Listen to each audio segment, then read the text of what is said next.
Dinamika sistem fluvial. Sistem fluvial merupakan sistem geomorfik terbuka yang beroperasi melalui interaksi antara aliran air, sedimen, dan bentuk lahan di suatu daerah aliran sungai. Nah, dinamika sistem ini dikendalikan oleh keseimbangan antara suplai sedimen dan energi aliran yang tersedia untuk mengangkutnya. Variabilitas temporal seperti perubahan musim, debit, dan perbedaan debit akibat curah hujan itu menjadi penggerak utama dari dinamika tersebut. Selain faktor spasial seperti kemiringan lereng, litologi itu juga mempengaruhi respon sistem fluvial. Nah, dalam kondisi alami, sistem ini cenderung mencapai equilibrium atau keseimbangan secara dynamic equilibrium. Tapi karena adanya intervensi manusia, misalnya perubahan penggunaan lahan, seringkali mengganggu keseimbangan tersebut dan menimbulkan respon terhadap morfologi sungai yang destruktif. Nah, misalnya gambar ini kita lihat, ini ada 3 zona secara umum dari suatu penggal sungai atau daerah aliran sungai. Ada zona pengikisan, erosi, zona pengangkutan atau transportasi, dan zona pengendapan atau sedimentasi. Yang bagian atas, yang atas ini itu biasanya lerengnya curam, kemudian juga membuat air mengalir dengan cepat, mengikis bagian dasar sungai membentuk lembah V atau curam. Kemudian kalau yang tengah ini cenderung lerengnya mulai mengecil, kemudian melambat, pengikisan melebar ke kiri ke kanan daripada ke dalam, dia lebih lateral ke kiri ke kanan sehingga membentuk lembah huruf U. Sementara nanti di zona yang paling ujung itu zona pengendapan, itu kemiringan lerengnya sangat landai, nanti terbentuk sedimentasi, ada gosong sungai, braided channel, delta, dan lain sebagainya. Itu tipikal di daerah hilirnya. Nah, tentu pergerakan itu menganut konsep energi aliran. Energi aliran itu merupakan faktor kunci untuk menentukan kapasitas sungai dalam mengikis, mengangkut, maupun mengendapkan. Nah, tentu energi ini dipengaruhi oleh apa? Kombinasi antara debit, kemiringan saluran, dan karakteristik kekasaran dasar sungai. Secara hidrolik, energi aliran dapat direpresentasikan melalui tegangan geser atau shear stress yang bekerja pada dasar, pada dasar sungai dan juga tebing kiri kanan sungai. Kalau tegangan geser ini melebihi ambang kritis material, maka erosi, akan terjadi erosi. Tapi sebaliknya kalau energinya menurun, maka ada sedimentasi atau disposisi. Nah, variasi energi ini menyebabkan diferensiasi proses geomorfik di sepanjang profil sungai dari hulu sampai dengan daerah hilir. Nah, faktor antropogenik berperan penting terutama dalam erosi. Misalnya terjadinya deforestasi atau perubahan penggunaan lahan itu tentu mengurangi kapasitas infiltrasi tanah dan meningkatkan limpasan permukaan. Harusnya air dapat di-storage ke dalam tanah, ini mengalir ke permukaan. Nah, ini tentu akan meningkatkan debit puncak yang memperbesar energi aliran. Terus nanti juga adanya urbanisasi di zona tengah misalnya, itu juga berkontribusi melalui peningkatan permukaan yang kedap air, yang harusnya terinfiltrasi air itu, maka menjadi limpasan permukaan yang besar berkontribusi pada badan sungai. Juga misalnya aktivitas pertanian yang intensif, ini kan meningkatkan erodibilitas tanah, kemudahan tanah untuk tererosi. Juga misalnya aktivitas penambangan material, itu mengganggu keseimbangan sedimen juga. Nah, intervensi pelurusan sungai itu juga mengganggu juga. Nah, banyak sekali aktivitas manusia yang mengganggu kondisi badan sungai. Misalnya contoh gambar ini. Ini ada pengambilan material di daerah aliran sungai, penambangan ini dapat menimbulkan erosi. Nah, distribusi erosi itu tidak hanya di tempat kita aja, yang gambar yang bawah, di dua gambar yang bawah ini itu menunjukkan distribusi erosi di daerah aliran sungai yang berisiko tinggi. Indonesia salah satunya. Banyak tempat di Indonesia yang dasnya itu beresiko tinggi karena erosinya banyak ya, seperti contohnya yang bagian atasnya itu. Ada hutan, kemudian dibabat habis, ya kan, mau diambilin kayunya sehingga tanahnya mudah tererosi, erosinya masuk ke badan sungai, kemudian nanti mengikis secara lateral badan sungai karena perbedaan tali arus dan kalau kemarin kita morfologinya itu ada tailweg, ya, jalan lembahnya itu, nah, mengerus ke sana. Nah, Dalam fluvial kita mengenal istilah banjir luapan sungai. Banjir luapan sungai itu terjadi ketika debit aliran melebihi kapasitas tampung dari suatu saluran sungai. Air kemudian meluap ke dataran banjir kan, ke floodplain di sekitarnya yang secara alami merupakan bagian dari sistem fluvial itu sendiri. Proses ini sebetulnya mekanisme alami saja untuk mendistribusikan sedimen. Tapi karena perubahan lingkungan, misalnya riparian sungai diisi oleh manusia, floodplain diisi oleh manusia, itu menyebabkan frekuensi dan intensitas banjirnya meningkat. Sedimentasi yang berlebihan karena runoff-nya yang tinggi tadi mengikis material tanah, itu juga akan mengurangi kapasitas saluran. Kalau kapasitas salurnya berkurang, lebih kecil, lebih dangkal, air cepat meluap. Nah, kondisi penyempitan sungai ini misalnya kaitannya dengan pembangunan dan lain sebagainya juga kadang memperburuk badan sungai. Nah, contohnya ini. Misalnya ini kita lihat gambar yang atas itu adalah gambar suatu badan sungai di salah satu badan sungai. Riparian sungainya sudah mulai diisi oleh bangunan banyak. Yang di atas itu riparian sungai, daerah floodplain areanya sudah diisi oleh permukiman. Nah, sehingga kalau terjadi luapan, ya otomatis daerah ini akan terdampak. Kemudian juga ini mengakibatkan erosi yang masif. Nah, kalau erosi, kapasitas sungai, saluran sungainya berkurang, baru banjir sedikit, baru luapan debit puncak sedikit sudah meluap.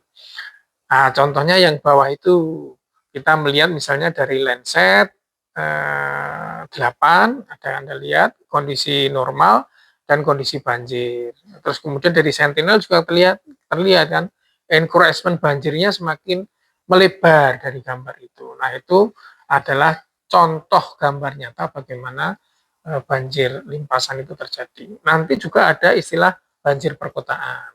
Nah, banjir perkotaan ini merupakan fenomena yang dipicu oleh perubahan karakteristik hidrologi akibat urbanisasi. Permukaan kedap air seperti aspal, beton itu mengurangi infiltrasi sangat signifikan dan meningkatkan limpasan permukaan tadi atau runoff, surface runoff. Nah, sistem drainase seringkali tidak mampu menampung volume air yang besar itu karena dulu waktu dirancang sistem drainasenya masih dihitung infiltrasinya. Tapi sekarang infiltrasinya berkurang, limpasan permukaan banyak, nah sistem drainasenya tidak mencukupi. Selain itu juga seringkali di perkotaan mengalami penyempitan dan pendangkalan. Aliran sungai yang masuk kota itu seringkali dangkal, seringkali lebih sempit kan, diingsut oleh urbanisasi, oleh permukiman. Nah, dampaknya signifikan, ya toh. Bisa menimbulkan luapan, kerugian, kemacetan, kerusakan, pencemaran lingkungan, dan lain sebagainya. Nah, ini contohnya. Kota yang sangat padat sekali seperti ini, ya, kemudian ada meander di tengah kota. Ya, meander itu sebetulnya dia punya floodplain area. Floodplain areanya hilang karena dipakai oleh settlement. Bukan hanya floodplain areanya hilang, badan sungainya lebih menciut lagi, ya enggak. Kemudian orang membangun rumah mepet ke sungai, sungainya teringsut lagi, mepet ke sungai, sungainya teringsut lagi, sedimentasi berlebihan oleh sampah, oleh erosi dari atasnya, diendapkan menjadi lebih dangkal, kapasitas sungainya berkurang. Begitu debitnya naik, maka cepat meluap. Nah, luapan yang di perkotaan ini disebut dengan istilah banjir perkotaan, karena menggenangi daerah perkotaan melewati sistem sungai yang ada di daerah perkotaan. Nah, ini contoh yang sangat obvious, sangat jelas sekali. Nah, ini misalnya skemanya seperti ini. Kalau daerahnya masih tutupannya bagus, tutupan vegetasinya bagus, itu tentu berbeda dengan yang urban atau yang tutupan betonnya. Ya. Kalau di daerah yang tutupan tanamannya masih bagus itu infiltrasinya tinggi. Nah, ini dicontohkan dengan anak panahnya yang besar, atau tebal kan, infiltrasi anak panah infiltrasi ini tebal. Infiltrasi tinggi sehingga base flow-nya itu tebal, water table-nya dangkal. Ya. Kalau kita lihat di tanah permeable, topsoil-nya itu kan ada permeable sama less permeable, water table-nya itu besar karena infiltrasinya banyak. Ya. Tapi di daerah urban Anda lihat itu infiltrasinya kecil banget, ya kan? Panahnya cuma saiprit, nah kecil, sehingga base flow-nya menjadi sempit. Kalau base flow-nya sempit, nggak ada yang masuk ke sungai. Nah, karena nggak ada yang masuk ke sungai, maka air yang dari sungai ini yang mengikis ini karena nggak ada nggak ada penahannya, mengikis. Nah, itulah perbedaan forestry sama urban. Kemudian nanti ada istilah banjir musiman. Banjir musiman ini merupakan fenomena yang terjadi secara periodik, biasanya mengikuti pola curah hujan tahunan. Nah, dalam kondisi alami, masyarakat seringkali bisa beradaptasi dengan pola ini karena musiman, ada musim-musimnya. Biasanya dataran banjir yang dimanfaatkan untuk pertanian karena tanahnya subur ini dia tahu kapan akan banjir, kapan tidak banjir. Nah, yang ketika tidak banjir diberi tanaman, ditanami yang kira-kira menjelang banjir besok sudah panen. Nah, ini intensitas hujan yang meningkat menyebabkan banjir lebih besar. Ya, kadang-kala juga mengakibatkan gagal panen. Iya, kalau besar sekali sampai melebihi tanggul alam ya, di belakang sana. Nah, tentu banjir musiman perlu diantisipasi karena perubahan musim saat ini yang semuanya sulit diantisipasi, yang musimnya bergeser. Harusnya sudah hujan belum hujan, harusnya sudah masuk kemarau belum kemarau. Misalnya kayak tahun ini kan berkepanjangan sekali nih, hujannya berkepanjangan 8 bulan lebih. Jadi orang mau nanam itu ragu-ragu. Nah, ini contoh monthly hydrograph yang bisa digunakan untuk menunjukkan menggambarkan banjir musiman dari river flow-nya. Kalau kita lihat debitnya, debit air sungai itu, misalkan hujan itu mulai bulan Januari, ya, kemudian menyampai puncaknya nanti di Januari, Juli sudah mulai, puncaknya itu Agustus sampai dengan pokoknya kalau beremberan September, Oktober, November, Desember itu kan tinggi-tingginya air. Terus kemudian Desember nanti mulai turun. Nah, pola ini sekarang sudah bergeser, yang sulit diprediksi. Kalau dulu kan jelas 4-5 bulan itu jelas musim banjir, sehingga disebut dengan banjir musiman. Nanti ada istilah lagi banjir bandang. Nah, banjir bandang ini merupakan jenis banjir dengan karakteristik aliran yang sangat cepat dan energi yang tinggi. Fast flood. Gitu ya. Nah, peristiwa ini biasanya terjadi di daerah yang kemiringan lerengnya curam. Hujannya deras. Nah, banjir bandang ini karena energinya besar, kadang-kala ya kayu-kayu gelondongan, lumpur, pohon, bahkan semuanya swept out-nya, batu-batu besar. Nah, kadang-kala proses ini sering dikaitkan juga dengan longsor di bagian hulu. Sekaligus banjir, sekaligus longsor, jadi udah multi hazard. Nah, kombinasi air dan material padat ini menghasilkan yang disebut dengan debris flow. Nah, ini sangat destruktif kalau debris flow itu. Nah, dampaknya ya kerusakan permukiman, infrastruktur, tanaman, korban jiwa, dan lain sebagainya. Selain itu juga morfologi sungai berubah sangat drastis, ya. Bentuk lembahnya akan berubah, kemudian lebar sungainya berubah, menimbulkan trauma dan lain sebagainya. Nah, contohnya misalnya ini, gambar ini, ada 2 gambar atas dan bawah ini menunjukkan bagaimana banjir bandang terjadi. Yang atas itu kan kayu-kayu gelondongan semuanya ke bawah, rumah juga terbawa, saking besarnya. Kadangkala sudah tidak mengikuti aliran sungai, tapi mengikuti lembah-lembah topografi, karena aliran sungai udah nggak mencukupi, saking cepatnya, saking curamnya, saking besarnya. Sehingga kalau kita lihat gambar yang bawah ini, bahkan truk-truk juga terbawa, gitu.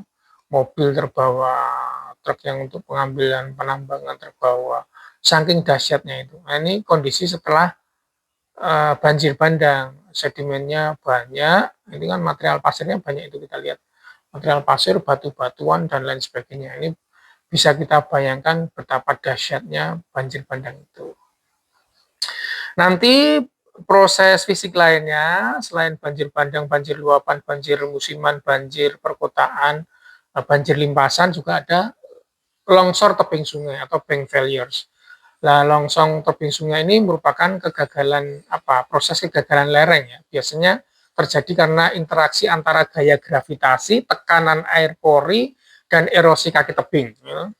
Erosi kaki tebing ini ada 3 komposisi itu. Nah, prosesnya biasanya diawali dengan penggerusan di bagian bawah atau undercutting dulu. Oleh apa? Oleh tarik arus. Ya. Kalau yang kemarin kita terangkan oleh tailweg, ya, jalan lembahnya itu. Nah, kalau ini terjadi mengurangi dukungan struktur bagi material di atasnya. Nah, kemudian tegangan geser internal material tidak lagi mampu menahan beban, maka terjadi kegagalan slam. Rotasional juga boleh, melotrok kalau bahasa Jawanya, ya. Atau runtuhan blok kalau nanti rockfall jatuhnya. Nah, ini dasar sekali ini. Misalnya contohnya pada gambar ini. Ini contohnya runtuhan tebing.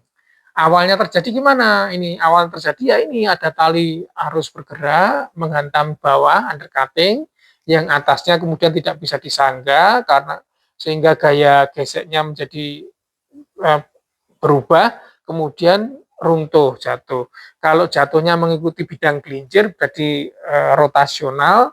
Kalau dia melotroknya bareng gini slam, kalau dia jatuh runtuh itu materialnya ya rockfall boleh, debris fall boleh. Ya sehingga Anda lihat ini material-material batuannya kan jatuh ke tengah sungai. Kalau konteksnya ini besar itu bisa membendung sungai. Nah, kalau membendung sungai nanti airnya terbendung banyak terakumulasi, kemudian bendungan jebol akan jadi air bah atau fast flood. Jadi ada 2 kali rangkaian bencana yang terjadi saling terkait. Nah, itu beberapa proses yang terjadi di kondisi fluvial. Nanti ada lagi apa? Konflik pemanfaatan sedimen lahan. Nah, sedimen itu kan membentuk lahan baru. Nah, lahan baru akibat sedimentasi ini seringkali menimbulkan dinamika sosial yang kompleks. Nah, selain faktor fisik tadi ya, sekarang kita masuk faktor sosialnya. Misalnya endapan sedimen di dataran banjir kan menciptakan tanah yang subur, menarik untuk pertanian, apalagi kalau luas, bagus gitu. Nah, tapi ini secara hukum nggak jelas siapa yang punya dalam sistem administrasi pertanahan. Nah, ketidaksesuaian antara batas alami dan batas administratif ini seringkali memicu konflik kepemilikan lahan. Dalam banyak kasus, masyarakat lokal mengklaim lahan berdasarkan penguasaan fisik, siapa duluan dapat di situ, siapa dulu nanam di situ, siapa menggarisin dulu. Nah, itu kadang-kala terus menciptakan ketegangan dan konflik antara pihak pemerintah, masyarakat, apalagi kalau nanti ada investor datang, nilai ekonomi lahannya tinggi, potensi lahannya ada. Nah, itu salah satu konflik akibat proses fluvial di aliran sungai sebetulnya. Ada istilah nanti apa? Wedi kengser. Nah, wedi kengser itu penambahan material tadi, yang kemudian material ditanami. Nah, kemudian itulah yang menjadi polemik. Nah, misalnya contohnya nih, pada gambar ini kan kelihatan ada penambahan sandbar itu, point bar atau sandbar yang besar itu di bagian dalam dari lekuan meander. Nah, ini kalau semakin luas karena sungainya mengingsut ke kiri, ya nggak? Teringsut, yang kiri tererosi, yang kanan terjadi pengendapan, orang yang punya lahan di daerah yang terkikis jadi dirugikan. Karena kan batasnya biasanya sungai, sementara sungainya semakin masuk ke lahannya dia. Nah, orang yang di daerah sana lahannya bertambah. Ya, karena tali sungainya bergeser yang semikian ini harus ada penyelesaian secara administratif juga. Nah, itulah antisipasi mengapa proses fluvial penting.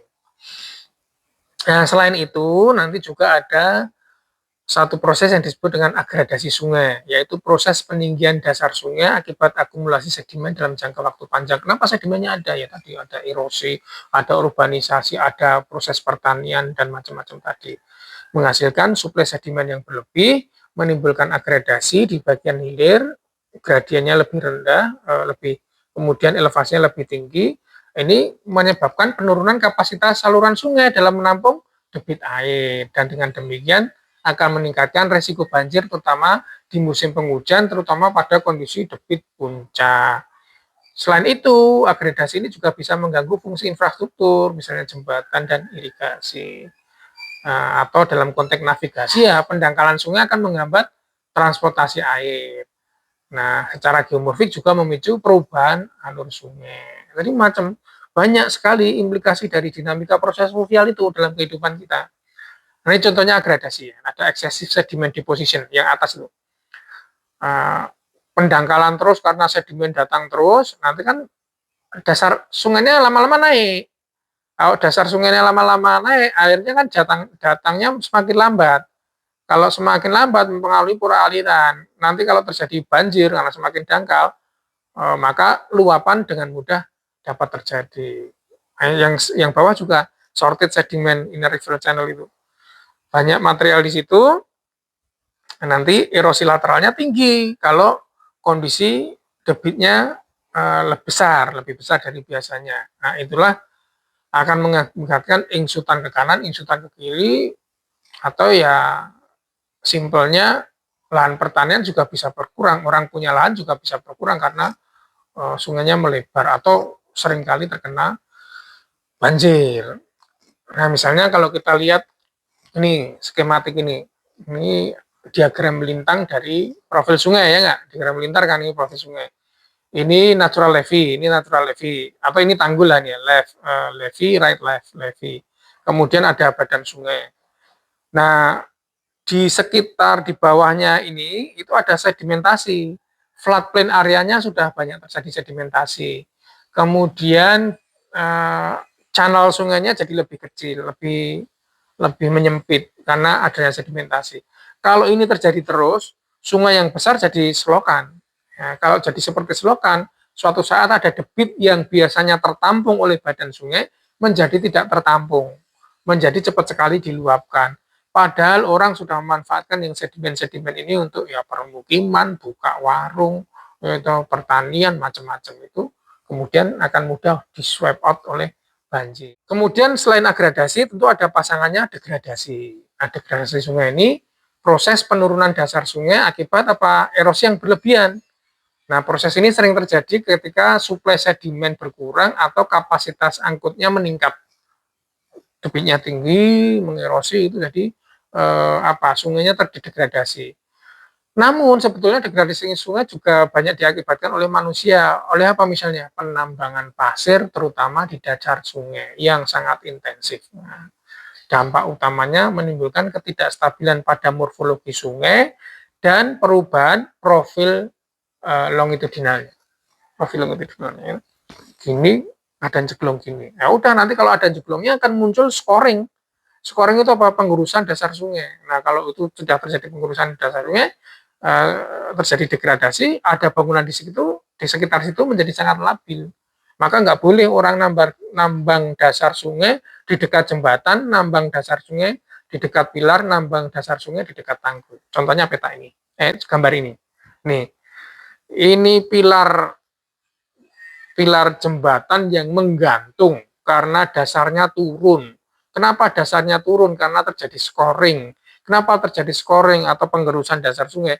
Karena perubahan morfologi sungai. Kenapa terjadi perubahan morfologi sungai? Salah satunya oleh aktivitas penambangan dasar sungai.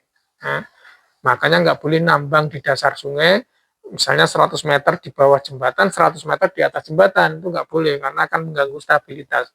Itu lebih bahaya. Ya. Nah, ini yang terjadi pada gambar ini, banyak yang menggantung. Nah, ini tentu jadi labil seperti ini. Bukan hanya jembatan, tebing nanti juga sama, ya. Bendungan juga nggak boleh sama. Ya.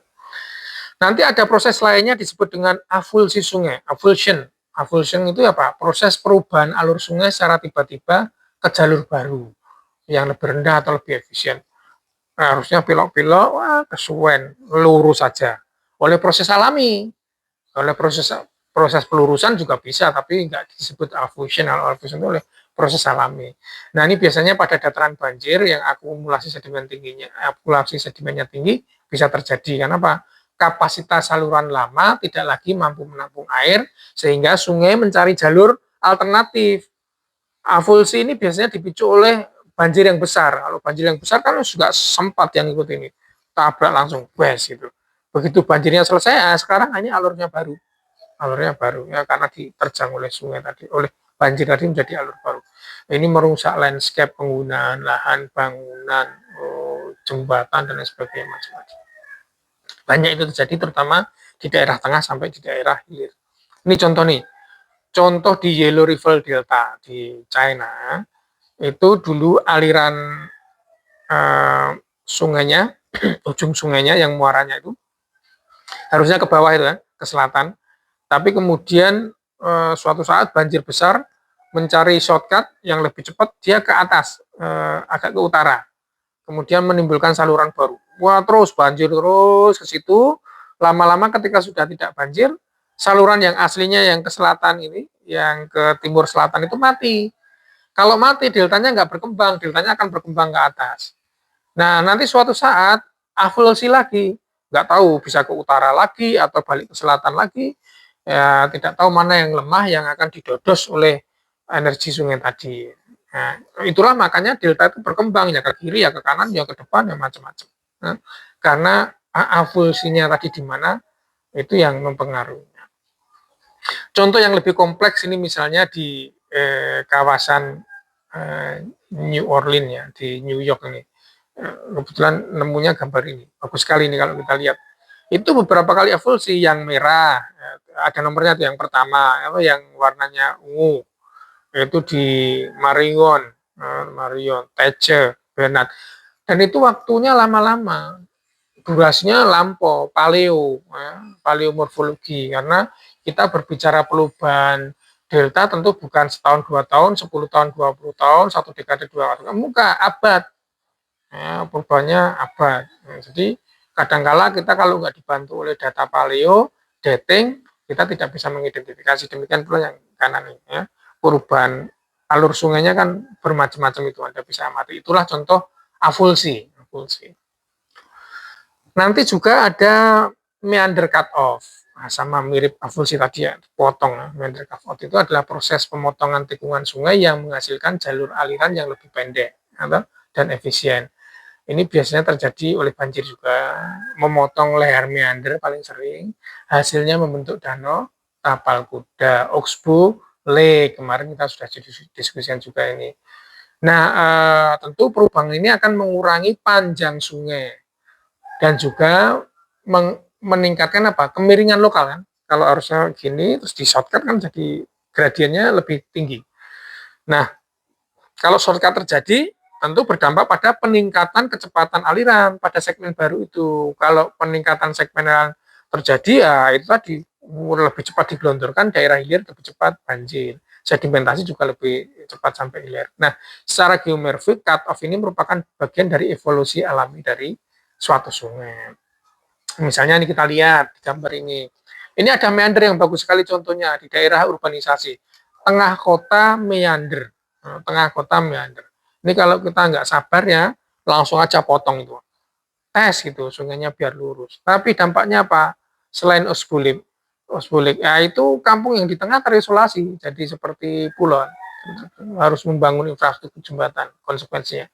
Selain itu apa? Osbuliknya yang tidak mengalir juga bisa menjadi permasalahan kesehatan, misalnya.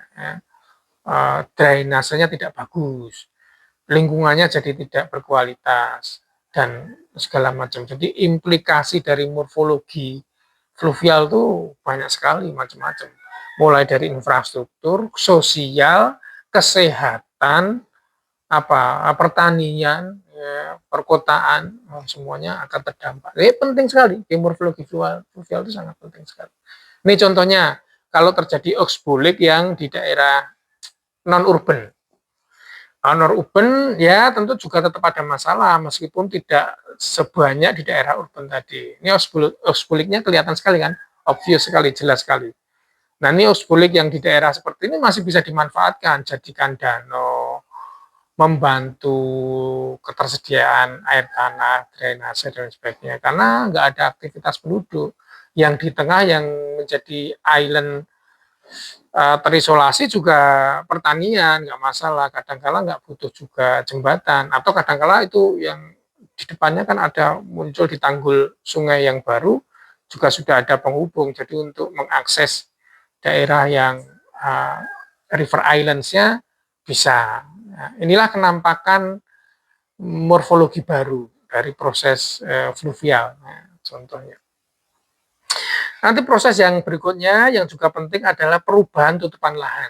Nah, perubahan tutupan lahan ini merupakan faktor utama yang mempengaruhi respon hidrologi dan geomorfologi dari suatu das. Misalnya, deforestasi itu mengurangi kapasitas tanah dalam menyerap air hujan. Ya, akibatnya apa? Limbusan permukaan meningkat, memperbesar debit puncak. Kalau ini terjadi, nanti potensi erosi juga lebih tinggi. Kemudian kalau di tengahnya terjadi urbanisasi, itu juga meningkatkan limpasan permukaan melalui permukaan kedap air, mengurangi infiltrasi. Terus juga nanti kalau terjadi perubahan penggunaan lahan pertanian, meningkatkan erodibilitas tanah. Dampaknya tidak saja di lokasi perubahan, tapi juga di hilir, di bagian bawahnya. Secara ekonomi, kehilangan fungsi ekosistem seperti regulasi air ini menjadi kerugian besar. karena kita tidak punya storage air ya, di tanah, ya, harus mengupayakan hal lain, harus ada effort lagi. Nah, ini contohnya bagaimana perubahan tutupan lahan di suatu kawasan. Ini dua citra time series daerah yang sama. Kalau kita lihat sebelum urbanisasi padat, dia masih ada beberapa channel yang bisa dimanfaatkan. Kemudian daerah di sekitarnya direklamasi karena mau dimanfaatkan, maka diuruk, sungai direkayasa sehingga hanya menjadi aliran-aliran tertentu, yang lainnya menjadi padat sekali. Nah, yang seperti ini kalau tidak diantisipasi, tidak dikalkulasi dengan benar, itu debit puncaknya harus bagaimana, limpasannya harus bagaimana. Bisa terjadi banjir limpasan, ya, bisa terjadi banjir musiman, bisa terjadi banjir di daerah perkotaan, nah macam-macam. Makanya kita bisa melihat dari time series menggunakan data geospasial. Contoh yang lain ini, hasil interpretasi land cover di tahun 94 dan tahun 2004, jadi perbedaan 10 tahun. Itu daerah yang kuning, itu sudah berkembang besar sekali, ya. Daerah yang dulunya masih konservasi alami, sudah berubah. Urban area yang dulunya kecil menjadi lebih banyak lagi. Nah, kalau ini pola-pola seperti ini terjadi, limpasannya tentu semakin banyak. Kalau limpasannya semakin banyak, ya storage-nya, kapasitasnya nggak cukup, akan terjadi banjir. Air tanah yang masuk juga berkurang, maka kalau terjadi musim kemarau berkepanjangan, kita sulit dapat air tanah atau kekeringan, karena water table-nya turun, semakin turun kan. Tidak ada suplai yang masuk. Gimana mau ada suplai yang masuk? Air yang datang langsung dihilangkan karena ada aspal tadi, langsung dihilangkan ke bawah. Nah, sehingga penting sekali melihat konteks urbanisasi dan sungai. Urbanisasi itu mengubah karakteristik fisik dan hidrologi dari sistem fluvial secara sangat signifikan. Sungai seringkali misalnya dinormalisasi yang masuk ke daerah perkotaan atau diluruskan untuk kepentingan pembangunan. Nah, ini kan dampaknya besar sekali, meningkatkan kecepatan aliran, mengurangi waktu konsentrasi, harusnya ada kesempatan masuk ke dalam tanah, jadi filtrasi nggak ada.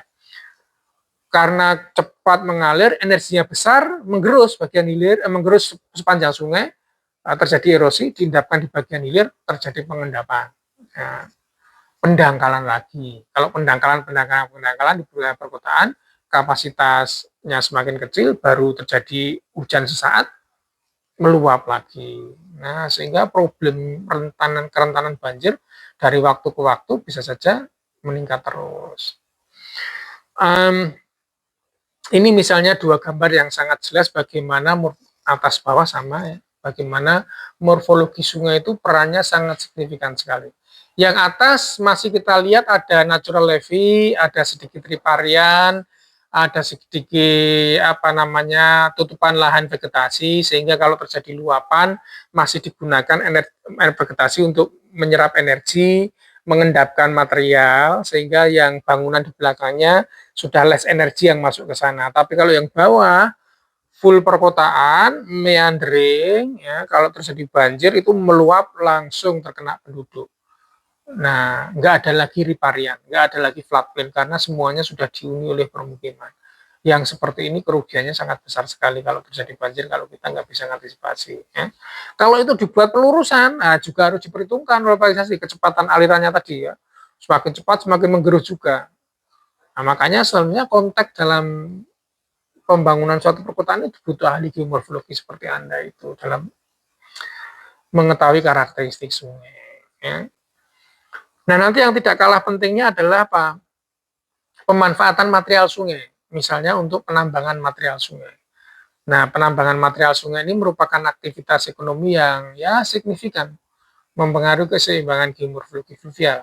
Kalau pengambilan sedimen materialnya berlebihan, itu akan mengganggu equilibrium dinamik dari proses fluvial tadi. Keseimbangan antara suplai dan kapasitas angkutnya. Nah, akibatnya apa? Terjadi tadi degradasi aliran sungai, meningkatkan resiko longsor tebing sungai, meningkatkan potensi kerusakan infrastruktur. Nah, selain itu juga perubahan morfologi dapat mengganggu apa? Aliran alaminya. Nah, ini memang menjadi permasalahan ya, yang perlu kita renungkan, kita cari solusinya. Ini contohnya nih, 2 gambar nih. Dua-duanya aktivitas untuk pengambilan material di dasar sungai. Kalau pas tidak ada suplai tambahan baru, maka dia akan menggerus dasarnya dan tebing kiri kanannya, sudah merusak lingkungan. Tapi kalau suplainya masuk banyak, nggak apa-apa, sambil mengembalikan lagi profil sungainya kepada profil aslinya. Ya. Tapi ya jangan kebanyakan sampai digerus terus sampai membentuk cekungan, nanti terjadi scoring lagi ya, kerusakan. Yang bawah pun demikian. Pengambilan harus terkontrol, tidak boleh di daerah floodplain, harus betul-betul di daerah dasar sungai yang kondisi dasar sungai saat ini. Kalau floodplain-nya diambil nanti ke sana, semakin ke sana masuk ke pekarangan orang dan itu sudah banyak terjadi ya. Di kawasan Merapi misalnya itu banyak pekarangan-pekarangan yang sudah mulai diambilin karena dasar sungainya sudah sangat dalam sekali ya. Nah, kalau itu dibiarkan bisa apa? Merusak infrastruktur sungai juga. Apa itu infrastruktur sungai? Ada bendungan, ada tanggul, ada kanal. Ini juga infrastruktur yang sensitif terhadap dinamika fluvial. Infrastruktur ini kan dirancang untuk mengendalikan aliran dan mengurangi risiko banjir. Ya, tapi kalau intervensi dasar sungai tadi banyak untuk tambang tadi misalnya, ini akan mengubah distribusi sedimen dalam sistem. Nah, seringkali kalau ini terjadi ya mengakibatkan kerusakan, kerusakan bendungan, kerusakan jembatan, kerusakan tanggul tadi. Nah, sebetulnya infrastruktur ini harus kita kelola, kita lindungi agar kerusakan akibat proses fluvial itu dapat diantisipasi. Ya, kerusakan akibat proses fluvial itu dapat diminimalisir, dapat diminimalisir. Itu infrastruktur sungai. Nah, contohnya ini misalnya, yang atas itu kan infrastruktur check dam. Nah, check dam itu kan digunakan untuk menahan debris, lahar gitu, sehingga energinya ke bawah itu tidak besar lagi karena sudah ditahan.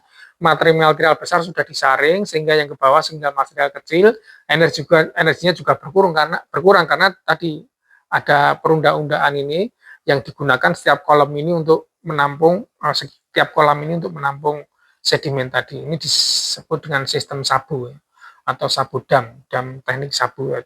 Di Merapi banyak dan Anda saya yakin juga sudah pernah visit ke sana. Nanti kalau sudah penuh semua, maka air normal mengalir. Nah, itu yang penuh di check dam tentu bisa diambilin.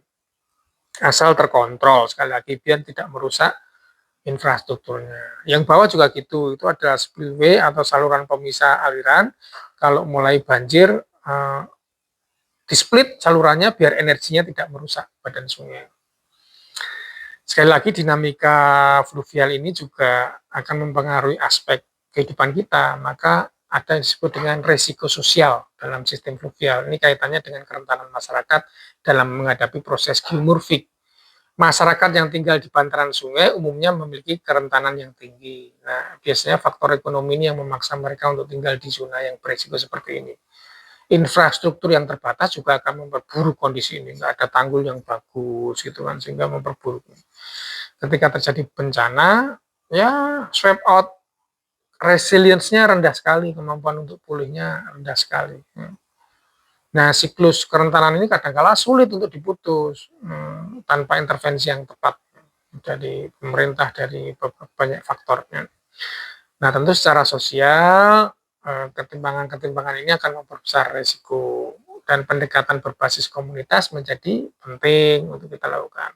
Contohnya di slum area seperti ini, baik yang atas maupun yang bawah. Keterbatasan lahan di perkotaan dan keterbatasan finansial, keterbatasan ekonomi membuat banyak orang, banyak masyarakat membangun rumah emplek-emplek ini ya, darurat, rumah tidak permanen di pinggir sungai, bahkan mulai masuk ke badan sungai ya, dikasih cagak-cagak mulai masuk badan sungai, lama-lama sungainya menjadi sempit karena masuk badan sungai menjadi pendangkalan sungainya sempit. Kapasitas salurannya berkurang, sementara di atas itu surface runoff-nya bertambah karena kapasitas infiltrasinya juga berkurang, masuk semua, cepat sekali terjadi banjir di sini, bangunan yang semi permanen swipe out, kerugiannya banyak, kadang korban jiwa juga. Belum nanti terjadi erosi seperti gambar yang di bawah ini, ya, sehingga bangunannya agak apa namanya, ya runtuh, lama-lama rusak. Dengan demikian, dalam jangka panjang kita perlu yang disebut adaptasi dan mitigasi. Ini merupakan dua pendekatan utama untuk pengurangan risiko geomorfologi fluvial. Ya. Mitigasi struktural misalnya meliputi pembangunan tanggul yang betul, bendungan, dan kanal pengendali, tapi juga jangan diganggu tadi, ya, jangan dirusak. Sementara nanti ada mitigasi non-struktural, misalnya apa? Pembuatan zonasi atau zoning, melakukan edukasi, kampanye, sistem peringatan dini, early warning system ini penting. Nah, dalam konteks pengelolaan das terpadu, ini menjadi kunci, ya, mitigasi struktural, non-struktural, dan adaptasi. Juga nanti ada pendekatan berbasis ekosistem yang sudah banyak digunakan. Partisipasi masyarakat ini juga sangat penting dalam implementasi kebijakan. Teknologi misalnya pemodelan hidrologi, pengaturan dam, itu juga merupakan salah satu bentuk adaptasi dan mitigasi untuk mengatasi proses geomorfologi di daerah fluvial tadi. Nah, ini contohnya, ini tipe-tipe green infrastructure for flood management dalam proses geomorfologi fluvial. Ini ada di jalanan misalnya ada streetscape rain garden. Ya, nampung air. Nampung air. Rain garden itu ada taman, kalau ada hujan airnya ditampung situ sehingga infiltrasinya banyak menjadi cadangan air tanah. Nanti ada retention pond atau park, suatu taman yang lebih rendah, airnya masuk ke sana, tidak ada paving, semuanya dari tanah, rumput-rumputan, sehingga air mempunyai kemampuan meresap tinggi. Tentu saat hujan ini ditutup, close, karena terluapi oleh air hujan, sementara sambil waktu untuk meresapkan. Nanti juga ada grid street, ya, di jalan itu kan ada koridor kiri kanan itu dari tanah, itu digunakan untuk menampung hujan dan limpasan permukaan, sehingga apa? Tidak segera masuk ke saluran drainase. Nanti juga ada konsep pendekatan yang lain disebut dengan living with rivers. Ini menekankan pentingnya hidup berdampingan dengan dinamika aliran sungai tadi. Orang yang bekalnya geomorfologi fluvialnya cukup untuk bisa living with rivers ini. Nah, ini sungai dapat sepenuhnya dikendalikan, ya. Ada perencanaan wilayah yang bagus. Sungai tidak digunakan sebagai permukiman permanen, ya, tapi harus ada adaptasi. Secara ekologis pendekatan ini juga mencapai keseimbangan sistem fluvial. Nah, juga secara sosial resikonya dapat dikurangi, menyesuaikan aktivitas manusia. Tapi ya implementasinya butuh perubahan paradigma yang besar, edukasi masyarakat menjadi kunci yang penting kan. Harmonisasi hidup manusia beradaptasi dengan alam ini suatu ultimate yang sangat luar biasa sekali kalau bisa berdampingan. Nah, contoh idealnya itu harusnya begini nih, ya. Contoh idealnya, aliran sungai, kiri kanannya juga masih ada daerah cekung, misalnya terjadi limpasan atau banjir ditampung di situ, tapi samping-sampingnya masih bisa digunakan, ada jalan, ada permukiman sedikit, sehingga living harmony dengan lingkungan. Tapi ini ya sangat challenge sekali untuk kita ya. Faktor edukasi masyarakat penting, infrastruktur penting, kemudian teknologi juga penting, keterlibatan stakeholders semua penting, kekompakan antar stakeholders ya, antar pemerintah itu juga penting sekali, financial issue juga sangat penting sekali kan, bangunan itu butuh banyak tempat tinggal, perencanaan juga penting, perencanaan wilayah, perencanaan riparian itu juga penting. Tapi kita harus pelan-pelan menuju ke sana ya, dibantu dengan SDM yang sudah mempunyai kemampuan dalam geomorfologi. Nah, itu bekal kita bersama dalam menghadapi perubahan geomorfologi fluvial tadi. Sekarang Anda sudah memahami banyak proses, banyak kejadian, ya Anda tentu bisa mengantisipasi, ada beberapa alternatif solusi, ada solusi masa depan juga. Nah, sekarang tuliskan di kolom komentar, kira-kira apa yang harus Anda lakukan sebagai seorang geograf yang sudah memahami geomorfologi lingkungan. Saran penting apa yang bisa Anda kontribusikan? Silakan ditulis di kolom komentar. Terima kasih.